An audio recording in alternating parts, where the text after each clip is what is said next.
Saint Ladislas, King of Hungary, 1095, Nitra, Slovakia. Saint Ladislas I, son of Bela, King of Hungary, was born in 1041.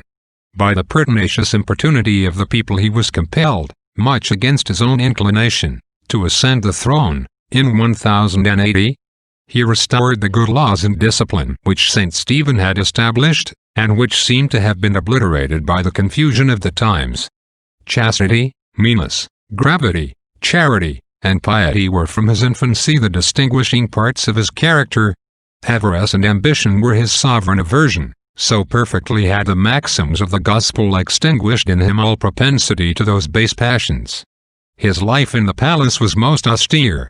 He was frugal and abstemious, but most liberal to the church and the poor.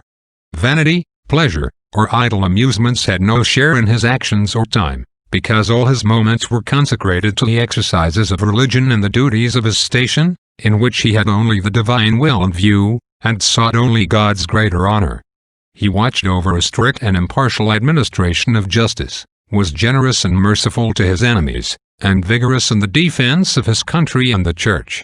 He drove the Huns out of his territories, and vanquished the Poles, Russians, and Tartars. He was preparing to command, as general-in-chief, the great expedition of the Christians against the Saracens for the recovery of the Holy Land, when God called him to himself, on the 30th of July, 1095. Reflection.